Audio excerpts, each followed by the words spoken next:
Hi guys, welcome to my channel. Today I'm going to talk about why I've chosen to raise my kids with Ugandan values even when I'm raising them in the diaspora. So in this video I'm going to tell you why I chose to raise my kids with Ugandan values even when I'm raising them from the diaspora. I'm an immigrant from Uganda, so let's get started.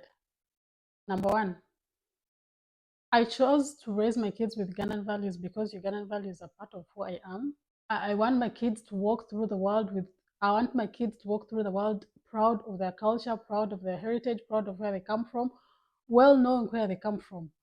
I believe that once you know yourself very well, it's very easy for you to accept and to know and respect other people's values, other people's cultures.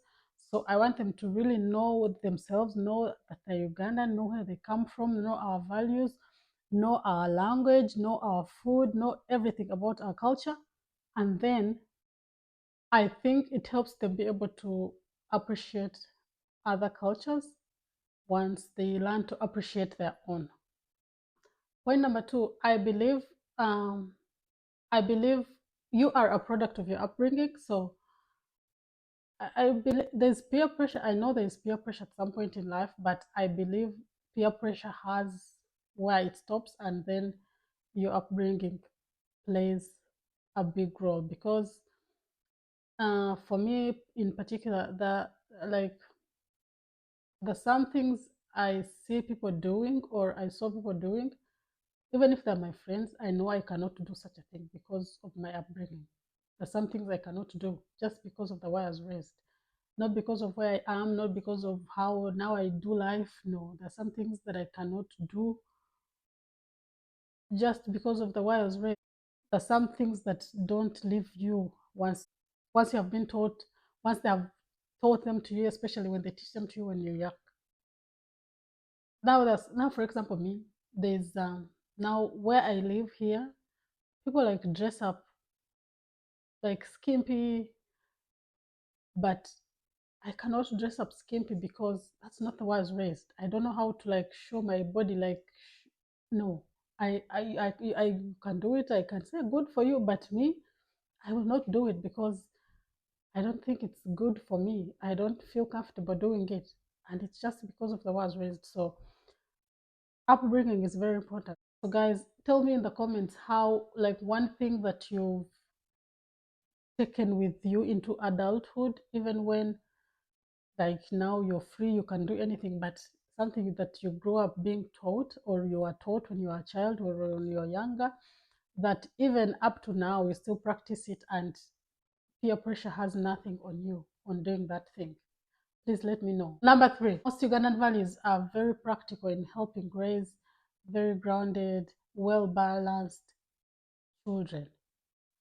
For example, greeting people. Here people don't greet people, they actually tell kids to greet if you want. They have that thing of if you want, but me, I think it's good for to teach kids the good way of doing it, um especially for your culture, than this thing of theirs of if you want. They have that thing of if you want, say hi if you want, uh say thank you if you want, they have this thing of they have that thing of if you want. And I don't think it's good, especially for children. Children are still learning, so you have to teach them what is right, not what if they want. Teach kids how to sharing properly. People like here in kids, they don't encourage sharing. They actually discourage it. Doing chores. Did you know kids here do not do chores? These kids here watch TV only. They watch TV, they watch the tablets and sleep. That's the all they do. There's some kids here that don't do anything. You find a child is 10 years old, they cannot do anything for themselves. They can't even lay their bed. They can't wash a cup. They can't like do anything. You're like, my God, I've met a 15-year-old who couldn't sweep a kitchen floor. 15. And not that she was pretending or something, but she just didn't know how to do it. You see, she was not taught. Yeah. So me, I'm teaching my kids how to work. I'm teaching them how to do chores. I'm teaching them all that stuff they taught me when I was a kid. Doing chores when you're not expecting a reward. Values, the values I mean is doing chores without expecting a reward. Kids here are paid for doing normal chores of doing housework, of washing utensils, and cleaning the house. Like, why do you pay them for that? Like, it's the system. There's a way parents want to make their kids happy in a way that I think it's not very positive. I don't know. You can comment and let me know what you do and what you think about those things if you are living in the diaspora. And then there are things like eating food without a fuss. Kids here, like, they eat what they want. I've trained my kids to eat what is available. As long as you're not allergic to it, you're eating it. If you're not eating it, no alternative. I think it keeps you grounded. It keeps you well balanced. It helps you be able to thrive in other environments where you may not get whatever you want. Something else why I've chosen to raise my kids with Ugandan values, even when I'm raising them from the diaspora, is I want to teach them our culture, and teach them our identity, and teach them our values, and teach them I want to teach them how we do stuff in our culture. Like, I want them to be able to self-regulate. When kids know their culture, they don't fall for anything. When you've taught them what they do in your culture, they'll not be everywhere, and yet they are nowhere. If you're abroad here, you know what I mean. Kids of here are like, I don't know, should I say confused? I don't know how to describe the situation they are in. They don't know their language. They don't know they don't know much about their culture. They don't know much about their relatives. They only know the language they speak here, like maybe here English or French, wherever you are. Uh, they, they, they have those names from back home, but they don't know much about them. And then if there's one question kids of here don't like, is where are you from? Especially the black kids. They don't like that question because they are from here, because they are born here. But they're born here, yes. They have expressed the culture here. They don't know anything about the culture. The only thing about the culture that they don't know is their name, the name that they don't even know the meaning in most cases. Some kids don't even know the meaning of their names, like those African names they give them. So, and then you come and ask the child, where are you from? Kids don't like that question. They say, I'm from here. No. And then when they answer, I'm from here, then the person continues, I mean, where are you originally from? Okay, where are your parents from? Where are you originally from? No, I was born here. So now, if you're born here, where, where, mm, where are your parents originally from? Oh, you mean my parents? Then now they stay in the country where their parents are from. But you see, they're really trying. They're not connected. They don't feel anything about it because they didn't grow up there. They weren't born there. They don't know anything about it. They don't know really much about that country. But I've talked to many kids, especially older kids who have grown, not the young ones, not the 10, 12-year-olds, those ones who are just growing, who are just beginning to grow. They don't know yet what the world is. But when I've talked to the kids who are older, like the 20-year-old, 25, like the older kids, like the young adults, that age group, all the kids I've talked to about like what they wish their parents had taught them when they were younger, most of them wish they had taught them their language. Most of them wish they had known more about their culture, especially the language bit, because they don't know the language, they have the name, they don't know what to do with it. Like, they say they can't say they're from that country because the moment they say they're from that country, now the person has to switch to that language, and then they don't know the language, and then they have to explain the thing in English. Sometimes translating some of those like details of a culture is not easy. So most kids would wish their parents had taught them their language.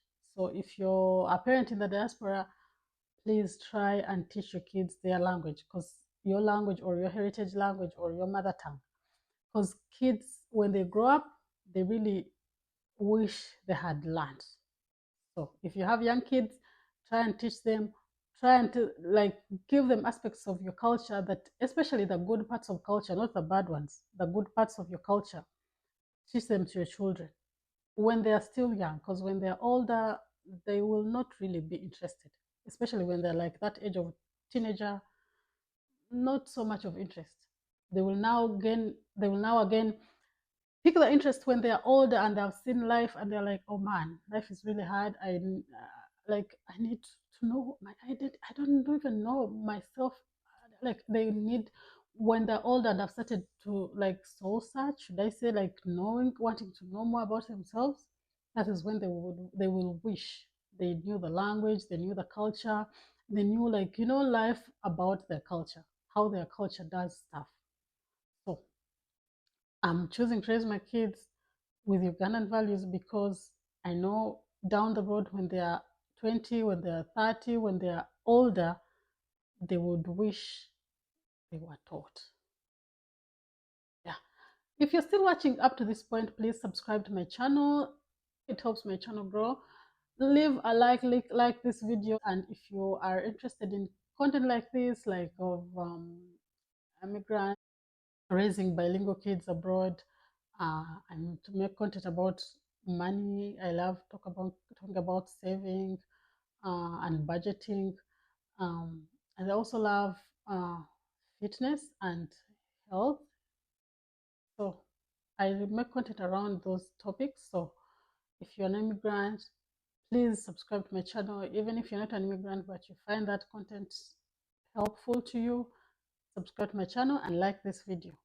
I think this is the last reason. My next reason why I chose to raise my kids with Ugandan values is because I'm my children's like sole caregiver. Like here, I have no maid, I have no uncle, I have no aunt, I have no grandparents, no friend, no, like it's me, just me and my husband, just the two of us. So the care for my children is my sole responsibility. So I want to use that opportunity to teach my children everything I ever wanted them to learn. And everything, I mean, if it means cooking, cleaning, caring for themselves, teaching them about their culture, our heritage, our beliefs, our generally our culture, our language. My kids have like they speak my language, they speak our language, uh, and they are fluent in it, and I'm so happy about it because I really wanted that to be. I really wanted them to be able to do that. So, and they're loving it. So I'm like, I want to take this opportunity to teach them whatever I needed to teach them. You know, back home we have like maids. You go to work and leave your maid, but here we exchange. We exchange, like we do opposite shifts, if I may say. Like you work in the morning, the other one works in the afternoon, or the other one works at night. So we've tried to do that so that we spend, at least one of us spends time with the children, like to make sure the children are being powered into by us, not by the daycare or, yeah, since we don't have relatives who can help us. Most people see this as tiring. Not say it's not tiresome. It is really tiresome, but I choose to look at it from a positive side. I choose to look at it from an opportunity type of way instead of like a drain, like it's draining my energy. I choose to look at it from a positive point of view because um, I get to spend more time with my children. You know, work here is very busy. You go work, and then the little time you have with your children, you want to like maximize on it so that you make memories that they will remember even when they are old in the world. I'll give you an example. For example, now I've taught my kids our language. Yeah. So and I've taught my kids our language. So my kids can read, they can write, and they can speak our language. So when I'm packing for them lunch, I tend to write notes for them. The like, you know, those small notes of like the one you write when the kids are going to school. I write mine in our language. So man, my kids love it so much because they're able to read the language. They're able to like understand what I'm saying in that language. Oh my God, it excites them so much. It's really important because we connect in that way that is different from the connection they get at school, which is like English all the time. So that one helps us connect and bond more as a family. So if you're interested, if you want to check out my kids, I post videos of my kids, how they are doing, like how they like them learning and like their progress on learning the language. So if you're interested, I'll link the channel in the description. Please go there and watch some of their videos, and while there, please subscribe to their channel. Yeah.